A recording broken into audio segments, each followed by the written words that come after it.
Well, 19 June 1865 was a surprising day for many in Galveston, because when the Union Army goes to Galveston after the war's basically over and the Confederates have actually surrendered the Trans-Mississippi Department, they show up in Galveston, and surprise to all the enslaved people that they were told at that day they were free.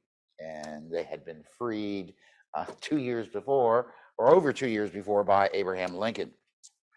What does the pathways of emancipation mean? Well, actually, you have to realize what Lincoln did was really powerful, but those slaves themselves had a tremendous desire to find freedom, and they will actually execute various ways to liberate themselves from the cruel grips of slavery. This is what slavery is all about, of course. This is in Alabama. This is called the Black Belt, which is black soil, and the need for, or the supposed need for, slavery was found in these fields, actually. And as we know, cotton becomes a major export. And so Alabama, when it actually starts growing cotton, which is in the 1820s, all of a sudden they have a need for slaves. And so the slaves are going to come from the upper South, places like Tennessee, Maryland, Virginia. In fact, the largest export in Virginia from 1810 to 1860 is what? Slaves, interstate slave trade. And so that trade is something that we know existed. And this is one of the desires of those who were enslaved, is that they did not like the breakup of slave families. You can see the mother and child being separated from the rest of the people she's with. The connotation would be that this is a breakup of a family. And we know this happened constantly and was a bone of contention for those people that were enslaved. Now, slavery comes in many, many different ways. However, we have to realize that everyone's in threat. If you're a slave, you're constantly either the fear of or the actuality of punishment, whether it's mental, physical, sexual, or what. And that is one of the major difficulties of slavery, is how the slaves themselves were treated.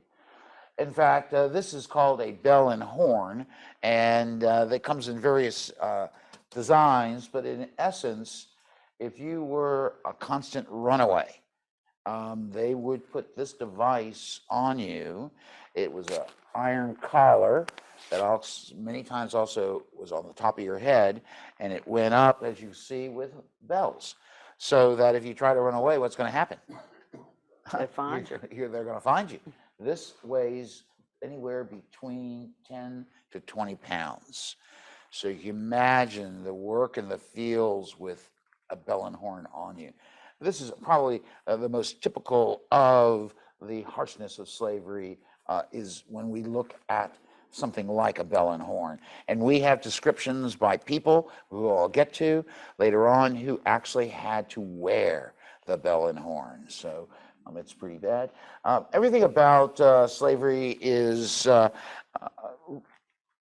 think, simply expressed as bad. Living conditions were very poor.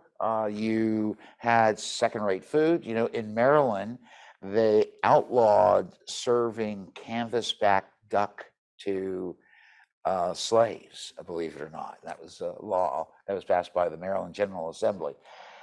And I've eaten canvasback duck, so that's pretty good. And so their living conditions were poor. This is probably a better condition than most people have. You can actually go to Bacon's Castle and go into a former slave cabin, and you get the feel of what it was like to live there. Crowded conditions, poor food, poor clothing, and very little time for yourself, although, you work from dawn to dusk generally, especially during harvest season. So it was hard work, poor conditions, medical support is not really there. And so we recognize that slavery is an existence that everyone wanted to escape from. And in fact, the first slave revolt is going to happen in Gloucester, Virginia, called the Plant Cutter Revolt, which is a mixture of indentured servants and enslaved people who rise up against the working conditions that they were suffering in. And so that was, of course, crushed very quickly. And nevertheless, you can see that when we're in the 1670s, slavery has just been codified here in America. And we see the first enslavement of people that is documented happens when John Punch runs away with 2 indentured servants. They both all get captured. He is made a slave for life, and that begins it all. That's 1647. In 1654, John Castor, a slave of a man known as Antonio Johnson. Antonio Johnson's from Angola. He comes to Virginia in 1621, and he will, in essence, gain his freedom. And he serves in the Jamestown militia. He gets a headright, and he moves to Northampton County, Virginia, and he has 5 servants. 3 are European and 2 are African. And John Castor, one of his African servants, is complaining that Anthony Johnson has not released him from his indenture. And so Castor takes Johnson to court, suing for his freedom or release from his indenture. Well, the court decides in Antonio Johnson's favor and makes Castor and all his descendants slaves for life.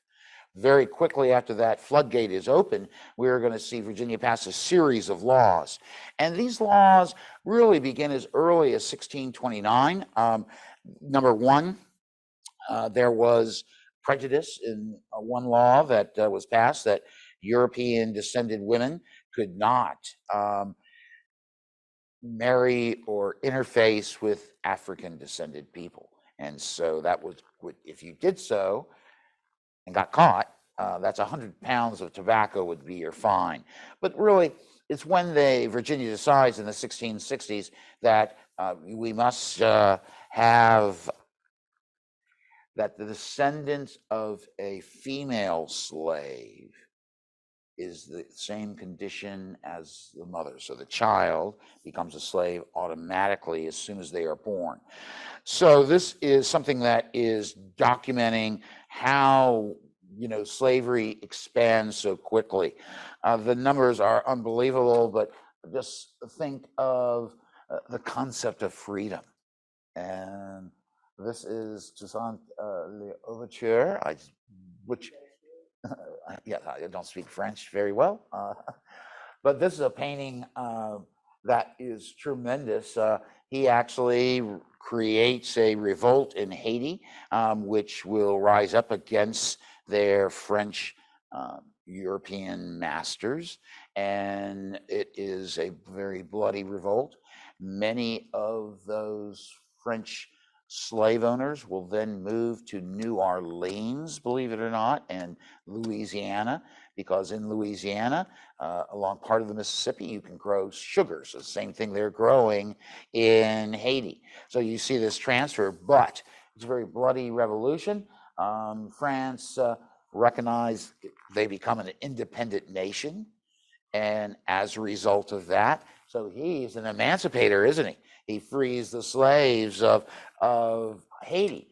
Unfortunately for Louverture, he will end up being taken to France, where he'll die in prison, because Napoleon wants to recreate the French Empire. The failure to do so leads him to sell Louisiana, believe it or not. So news, I got to tell you, everyone says, how did people know about Toussaint Louverture?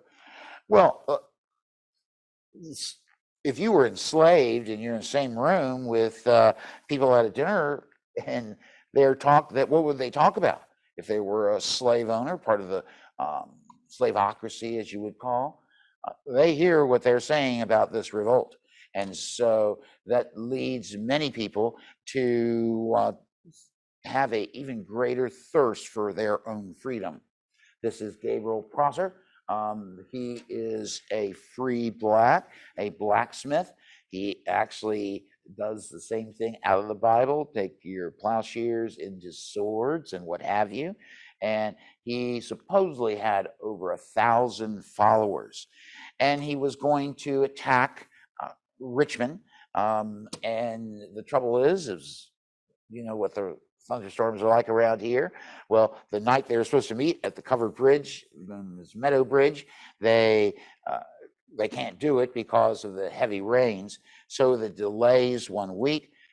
2 enslaved people owned by Moses Shepherd will say, well, there's going to be a revolt and you're going to be in trouble. And so he sends a note to then Governor of Virginia, James Monroe, and it's put down. Prosser will be captured, and in essence, he will be hanged. And so, but his revolt is directly connected to the revolt in Haiti.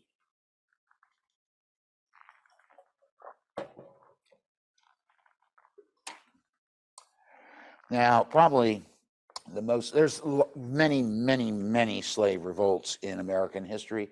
The Stono Rebellion, the German Coast Rebellion, but probably the one with the greatest impact is going to be Nat Turner's rebellion.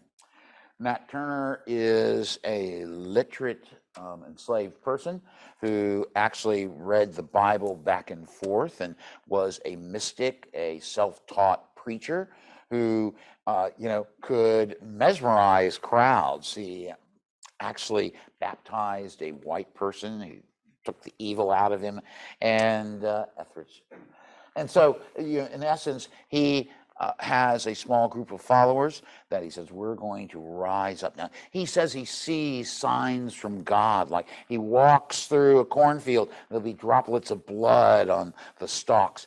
He knows that God is going to send him a message, and on February 11th, 1831, there's a total eclipse of the sun, and back then, not everyone knew what that meant, but Turner felt it was a message from God.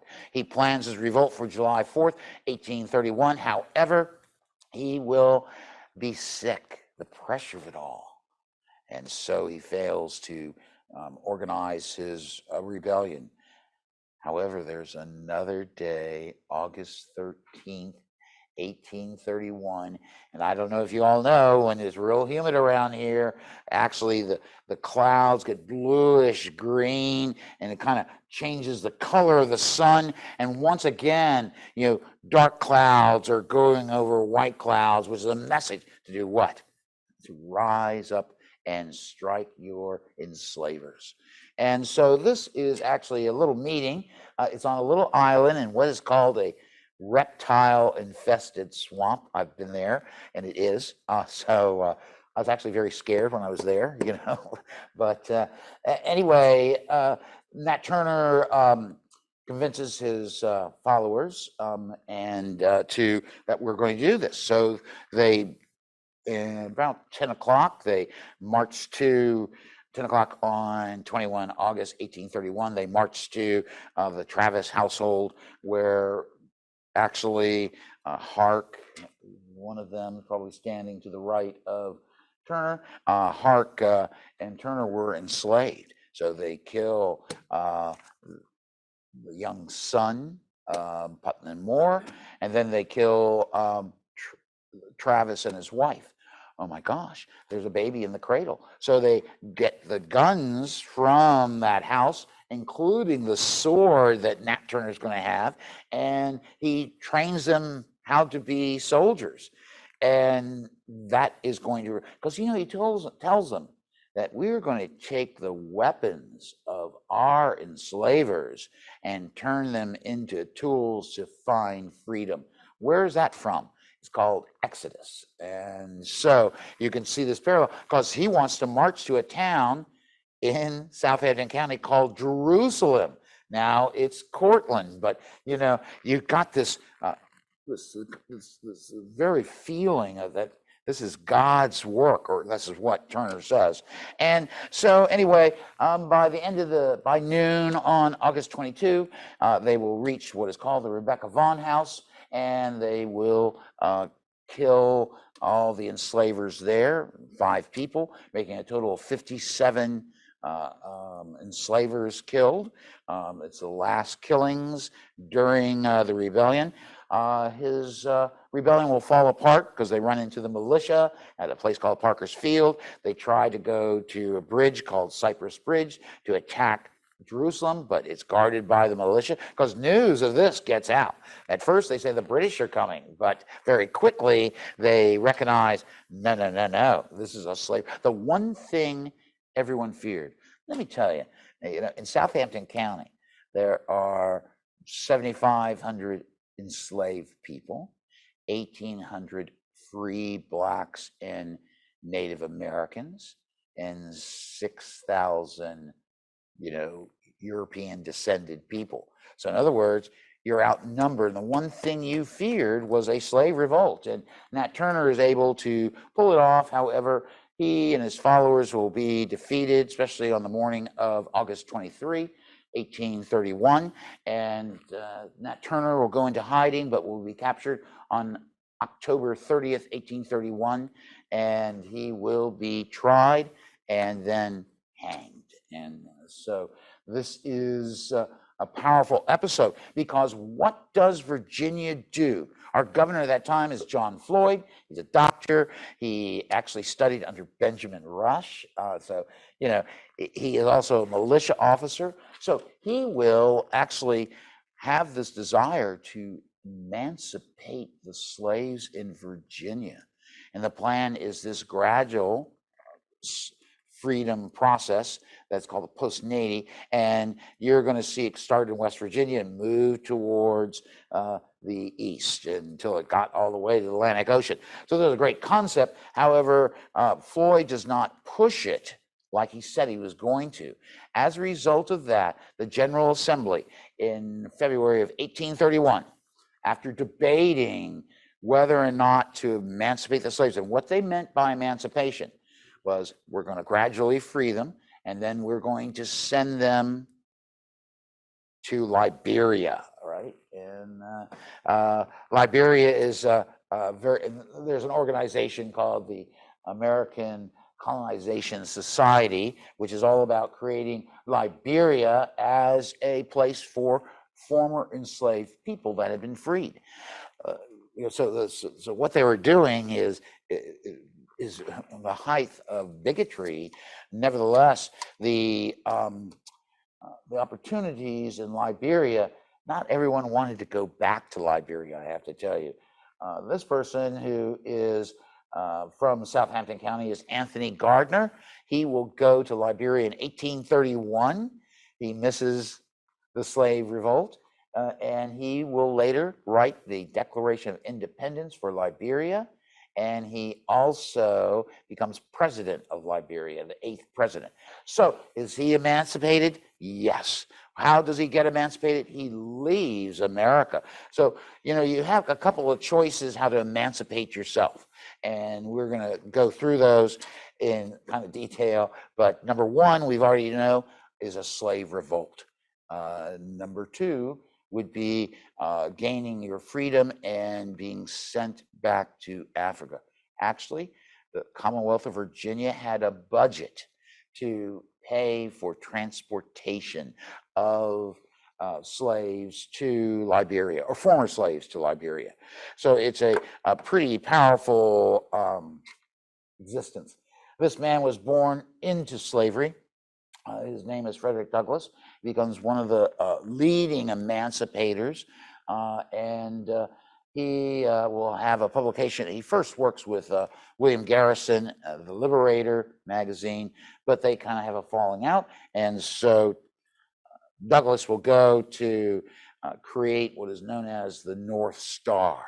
And this is abolitionists talking about, you know, the power of abolitionism. See, because when Virginia voted to not end slavery, they then created these harsh laws known as slave codes. And a slave code actually said slaves cannot learn to read and write. Slaves cannot leave their farm unless they have a pass. They can't gather in groups. Floyd thought the whole problem with Nat Turner was because of preachers. Wow, you know, African-American preachers, because remember, we have the rise of the African Methodist Episcopal Church. And so that is, so they're sending the message about freedom. And so people like Turner would have heard those voices and understood those voices. And so Floyd thought that is the big cause. So you cannot have Black preachers in Virginia. Furthermore, you can't assemble the slaves to go to their own church. They have to go with their masters to church. And that becomes very debilitating. You know, so there are several other codes that existed. But I have to say, they did not deter. This man will run away from a farm in Talbot County, Maryland, and go to Baltimore, get on a ship, and makes it to Philadelphia. Freedom. The South couldn't stand these runaways, and so Douglass becomes a symbol of what happens to a runaway. Because what did he do? He writes a book about being enslaved. What does he do? He's a great public speaker. They said, no. There's somebody behind him, some white person who's saying those things. He can't do that. And yet he did. In fact, they will pass in 1850 the Fugitive Slave Law, which is a tremendous item, and I'll get to that in more detail shortly. This is a man known as John Brown. He's originally named Fed. He will be sold away from his family at age 10. He will be sent down to Georgia. He's owned by an evil enslaver known as Thomas Stevens, who will whip him every day. Of course, being switched every day, what do you want to do? He likes to run away. And every time he runs away, guess what? He gets caught. And so what do? They put a bell and horn on him.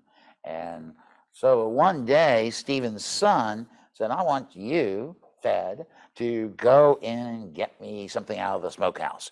And, well, I can't do that because of this. And so they take the bell and horn off of him, and what does he do? He runs away. And this time he gets away, gets to Louisiana, allows him to be enslaved again briefly. Then he runs away and makes it all the way up to Canada. And he will eventually, after the Fugitive Slave Law, he will move to England. And there in England, or Great Britain, he will write a book. And this is a symbol of many books that are created. I don't know how many of y'all saw the film 10 Years a Slave, but I will tell you right now, is the same story or type of story comes from this book. So many of these books are created, and when they are created, they get a great readership in the North, and people understand what is wrong with enslavement. It's pretty, it's pretty easy to see what's wrong with slavery, but nevertheless, this is Josiah Henson. He is going to be a runaway from the eastern shore of Maryland, and he will go up to Canada and create the Dawn Institute. John Brown actually goes, well, Fed changes his name to John Brown, not anything related to the John Brown. But he goes to the Dawn Institute, and what Henson was doing is if you're I'm sorry to say, field hand. What are your skills? Well, not a whole lot of skills. And so Henson believed all these runaways need to have a job, a need to have a purpose in life. So you could learn to read and write there. You could learn how to be a coal miner. You could learn how to be actually planting fields. All these different types of jobs you could get because Henson is teaching you. So this is a very important thing. And of course, we have many, many emancipators. This is Sojourner Truth. I think one of my favorite ones is Harriet Tubman, who has an amazing career. She will actually she's from the Eastern Shore, Talbot County, and she runs away. And when she figures out how to run away, what does she do? She comes back and takes people with her. And so this is really the height of the Underground Railroad, which is a real thing. It really existed. The biggest thing is if you were in a port city, you had a better chance of escaping enslavement because many ship owners or captains would hide these enslaved people on their ships, and then boom, once you get to New York or Philadelphia, Boston, they were free. They thought they were free because in essence, and she has an amazing career during the Civil War. I don't know if y'all been to the Eastern Shore of Maryland, but I have, and so it is a lot of marshes and everything, and so she will go down to South Carolina, and she becomes a spy and a guide for the Union Army, believe it or not, and actually helps free over 500 enslaved people. So that near Beaufort, South Carolina. Now, with the Fugitive Slave Law, this book will come out. And this book is as a result of the Fugitive Slave Law. And the Fugitive Slave Law says that the federal government will do everything in its power to return runaway slaves to their owners. And so that meant that no matter where you were, you had what are called slave capturers, and they will try to free as many people as they could, or enslave back many people as they could. They would make money out of it. Slaves by 1850 actually had, depends on the skills, but tremendous value. So the big thing is that the Fugitive Slave Law prompts Harriet Beecher Stowe to write the book known as Uncle Tom's Cabin. And Uncle Tom's Cabin is a real religious book, and there's all this symbolism within it. But in essence, Uncle Tom is someone who they say, well, you need to run away. And no, I'm going to be sold because you all need to keep your family together. Well, he ends up in a very evil slave situation. And actually, we know about Simon Legree. In one part of the book, he is toting a bale of cotton, which is a heavy thing to do. And he falls down, and Legree whips him, and they get up, and, Uncle Tom says, you can take my body and control my body and hurt my body, but you'll never take my soul. Now, I want you to remember Jesus Christ with the cross, wow, what symbolism this book had. And so this outsold the Bible. So, it is a huge, impactful book on the citizens of the North. And that's where abolitionism is really rising. Actually, 13 colonies, every one of them practiced slavery at one time or another. And New York did not end slavery. I think the last slave was freed in 1834. And so they have several acts that they don't follow through with. But nevertheless, the big thing is that people recognize that enslavement is inhuman, unchristian, all these things that went through their minds. And so they felt that the slaves needed to be freed. The big question was what to do with these newly freed people. And that is because, once again, emancipation, freedom. Just think of there's, see, they would have gangs like this that would go out trying to capture runaway slaves. And so there were slave patrols throughout Virginia, for example. And they, if you didn't have a pass, you would be considered a slave. So we have, let's go back to Africa. We have, let's run away. We have, let's revolt. And then we have the legal approach. And of course, this is Dred Scott. We all know, I think Dred Scott could be considered one of the causes of the Civil War. I'd like to say the Civil War began in August 1831 because of Nat Turner's rebellion. That really divides America between slave states and free states. Well, anyway, Dred was born here in Virginia. He eventually goes to Missouri, where his owner will take him up to the Northwest Territory, where slavery did not exist, brings him back down to Missouri. He will die. And Dred says, well, I should be considered free because I went up to Northwest Territories. So there's all these court cases and everything. He's seeking to be free. He asks, so can I buy my freedom? Can I do this? And the wife of the doctor says, no, no, no. And finally, this goes to court. And the Supreme Court will decide that Dred Scott had no rights to actually file the court case, and that he was not an American citizen. And that was based on a clause in the Constitution that when you counting votes, an African American is worth 3/5 a person. So you can just understand the vileness of slavery. It's very clear with that very fact. So Dred Scott is going to, this is 1857. So in 1857, when we have this,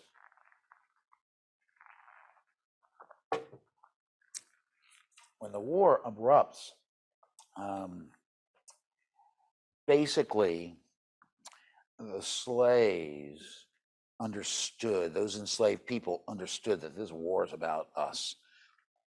They could hear the talk. Many of them could learn, did have literate skills, and so they could read the newspapers sent away by their masters and so forth. They're enslavers. So I don't know. But what happens is right away we have. Of course, the Union Army maintains Fort Monroe during the Civil War. And as a result of it, it's going to be known as Freedom's Fortress. And why? Because the Union Army is there. And these three men, Shepard Mallory, Frank Townsend, and Fred Baker, they're working on fortifications at Sewell's Point. Their master is a man known as Charles Mallory, who's from Hampton. So these men run away and they go on to Fort Monroe and beg for their freedom. And we know all about it because of this man right here. That's Winthrop, Theodore Winthrop, who's descended from the Mayflower and that sort of stuff. And so anyway, he writes an article for Atlantic magazine. And so Butler is going to consider what to do. Now, his options are forced because Mallory wants his property back. And that's what we're considering them as property, chattel property. And so they will actually ask for their freedom, but Mallory sends a man known as John Baytop Carey to meet with Butler, and he demands the return of Mallory's property under the fugitive slave law. And guess what? Now, Butler is a slick person. He's a shyster lawyer, a slick politician. He's a political general. My favorite story about him is in one court case, the late 1850s, he's defending some ne'er-do-well character. And at the end of the court case, he leans on the jury rail. Now, remember, Butler is 5'6". He's very corpulent looking, he's bald, and he's cross-eyed. So he's leaning on the jury rail, pleading to find his client innocent, and the judge, calls him down, says, "How dare you stare down and intimidate the jury?" And Butler quickly turns around, cocks his head, and says, "Your Honor, you can't tell which way I'm looking." Okay, so what he will tell Carey is basically that, number one, Virginia has left the Union, so your rights under the fugitive slave law do not exist anymore. And also, since you consider these people to be property, and since Virginia is in a state of war against the United States of America, I hereby consider them contraband of war. This is the huge step that actually is taking the Civil War from being a war between the states into a war about freedom. And that becomes ever so important. So this is a fanciful picture because they didn't rush on to Fort Monroe like that, but we know that the first camp is in Phoebus, Virginia, and it's called Slabtown. And eventually, after Hampton burns, they take over much of Hampton, and that becomes another contraband camp. So contrabands, what are they? Well, contrabands are not technically free. They are considered enslaved. However, since they're under the protection of the U.S. Army, they consider themselves free. What's the first thing they want to do when they get their freedom? Learn to read and write. Because learning to read, this is Mary Peake, who's one of the first teachers of African Americans. The American Colonization Society, the American Missionary Society will actually set up schools to teach the contraband. They have this great thing called the Port Royal Experiment, and which, they will build schools down in Hilton Head Island. They also, the same thing goes here in Hampton. And so the first schools for Blacks are in Hampton. And so now, this is, of course, a fanciful drawing of this. Sometimes you interpret it that it's a crazy thing denigrating Lincoln, or is it like that proud moment where he realizes the need for this document right there, the Emancipation Proclamation? So, he actually has seen slavery in Washington, D.C. He comes down to Hampton, and he sees the contrabands who crowd around him. He has been considering, he's under a great deal of pressure from the radical Republicans to do something about slavery. He says, of course, if I could save the Union by ending slavery, I would. If I could save the Union by keeping slavery, I would. However, his mind evolves as he sees the need for freedom. Why does he write the Emancipation Proclamation? Well, he actually is amongst the contrabands when he's here in Hampton. And as a result of that, he will recognize the need to share freedom. Now, his document is a multifaceted document. In essence, one thing he's doing is making the war about slavery, right? Because it says that slaves in territory controlled by the Confederacy are hereby free. The Southerner says, they can't do that. But actually, that motivated many to, become runaways and go into Union lines.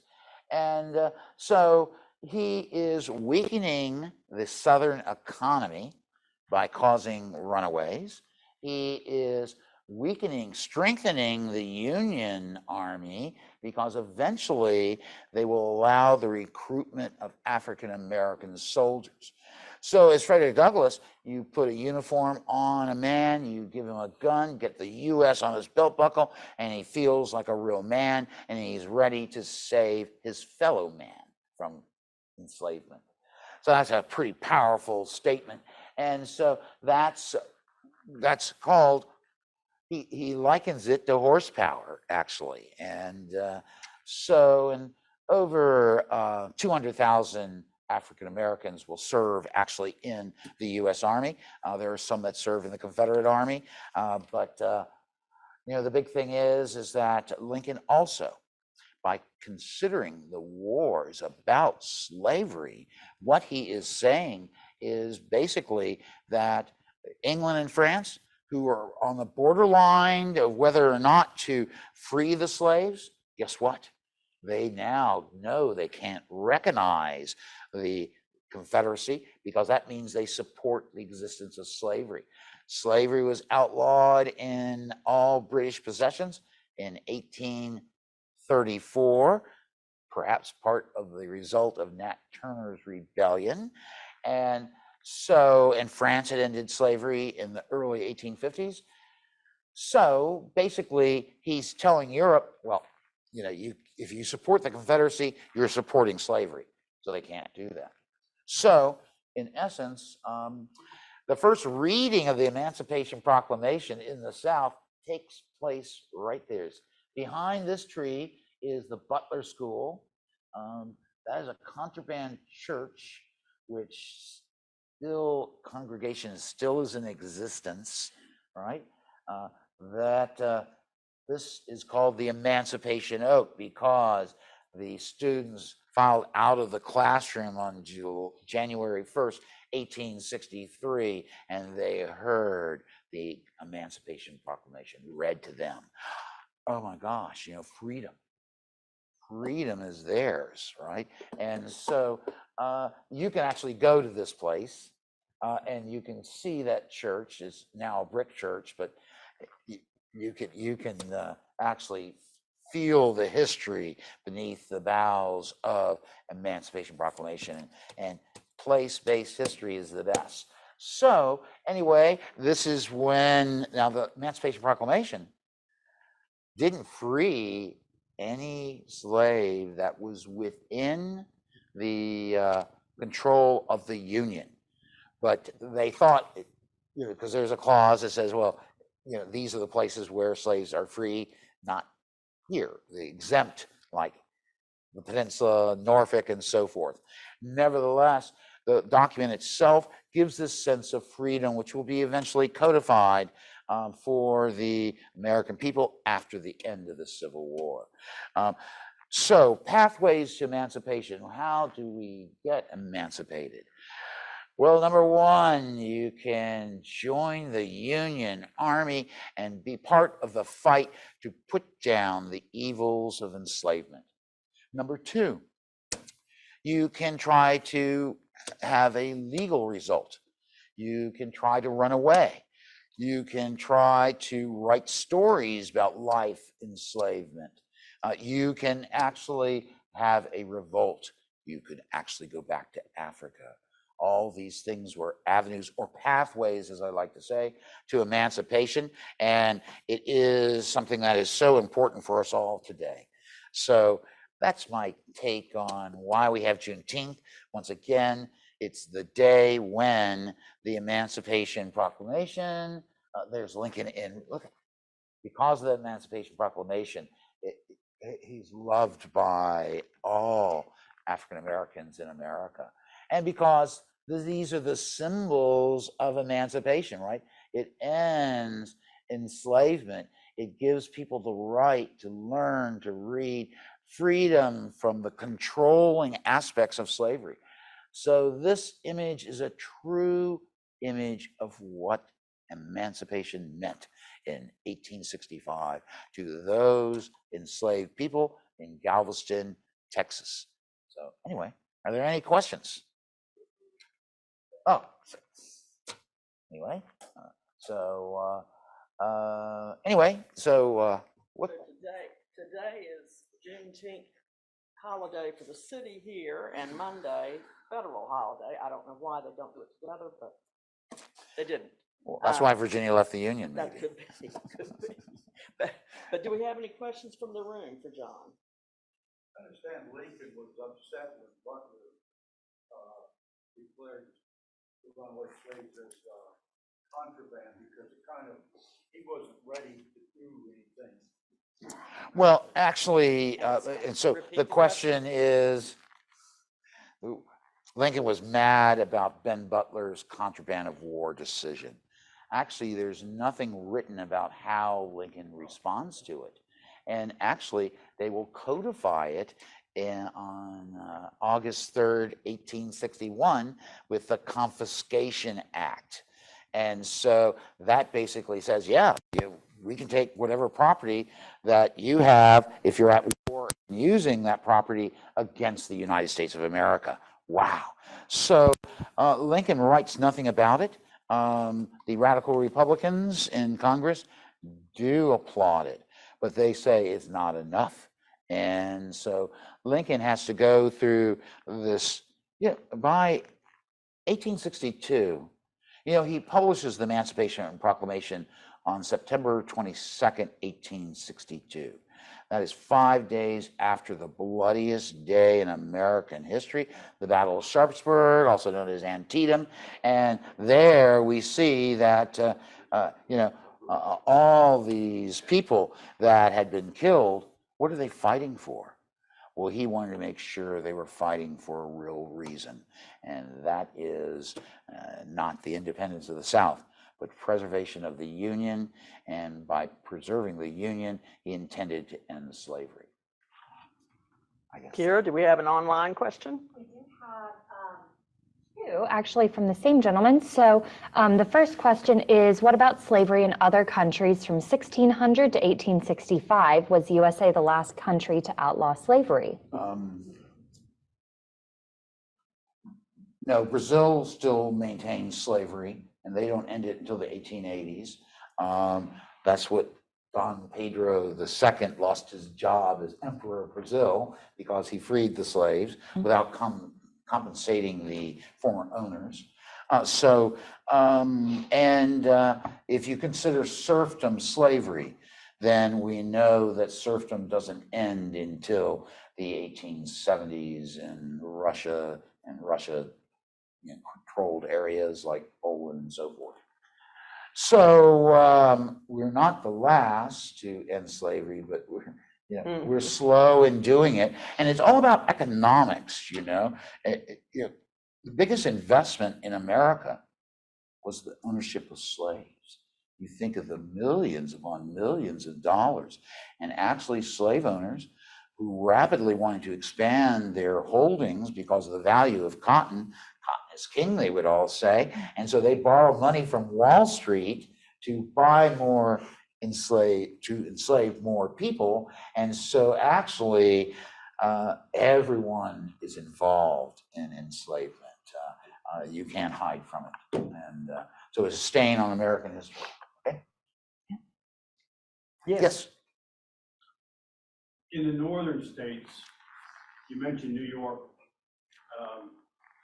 emancipating slaves in the 1830s, I believe. Yes, that's when the last slave. Repeat what he said. Did they, you repeat that question? I'm going to repeat it. I haven't done it yet. Yeah, I know. Did the slave owners in New York get compensated by the state? No, they did not. Or did they sell their slaves south?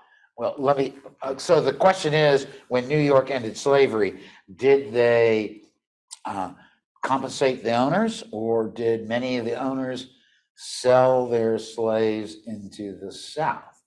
The answer is they did not compensate the owners, and that yes, many people would be sold south because there was such a huge market for it.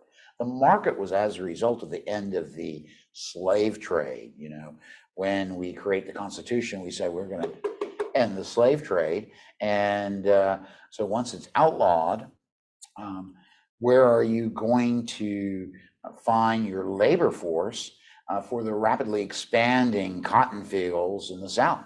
There's only one place to find them, and that's where slavery exists. And so if you are, I don't know, anyway, if you're someone who understands your money, I guess you try to sell them. Other people recognize that it was very evil. So I would say I can't document any case of how that goes unless I went up and did a lot of research. And you could actually discover by property taxes what happens to those enslaved people, because everyone's paying property tax. So, we figured out, like with Nat Turner's rebellion, how many people were killed, how many African Americans were killed as a result of the aftermath of the rebellion. And so we say, wow, probably 100 or more. But by using the tax records, you could see that there was only about maybe 45 to 60 that were actually killed in the aftermath. There are 18 that are going to be executed. And so it's a pretty major, a major problem that many Americans felt, so. I have a question. I know Texas is the Wild Wild West, but how could those people not have known they were free for 3 years? 2 years. 2 years. And that I mean, actually ties into our question online. Why did it take so long to get the word out about being free? Right. Well, the big trouble is that the Union controlled the Mississippi River, and the Trans-Mississippi Department, which is commanded by Edmund Kirby Smith, and he actually has his own independent world in many ways. And so, if you're a Southerner, are you going to tell your enslaved people that, oh, well, you've been freed by this president, and we don't like that president, so you're not really free? And so I guess it was self-interest. And how does information get shared? And newspapers normally is the way in the 1860s information is shared. Information is qualified based on your political party. The newspapers are very political back in those days. Richmond had one newspaper called the Constitutional Whig after the Whig Party, and so it's wow. So I'm middle of the road guy, and So they're not political now? I'm a historian, so I can't say that. But back then it was really obvious what side you were on. And so if I'm the Galveston Star, I'm not going to print Lincoln issues Emancipation Proclamation. I have no desire to. It's suppression of news, which during wartime, censorship happens so often. Well, and the Juneteenth was not passed into law until 2021 as a federal holiday. So that's a long time from 65. whatever, thank you, to 2021. It's amazing. But any more questions online, Kira? No, there's just a very interesting comment here. So Stephanie says, Sojourner Truth's son was sold when New York freed the slaves. She sued and the case went to the New York Supreme Court and she won. So that's interesting, goes back to your question. Yeah. Well, we appreciate your being with us today. Next Friday, John will talk about the Union Navy in the Virginia Peninsula Campaign. So we'll be talking about the waters right outside here. And You might mention the Monitor. and might talk about the Monitor a little bit. Yeah, so that's next Friday I mean, at noon. And we wish you happy Father's Day, all you fathers. And happy Juneteenth to everyone who gets to have the day off whenever your state or city or government decides to give you the day off. And we appreciate you being with us, and thanks so much. Thank you all. Thank you, thank you. I'm going to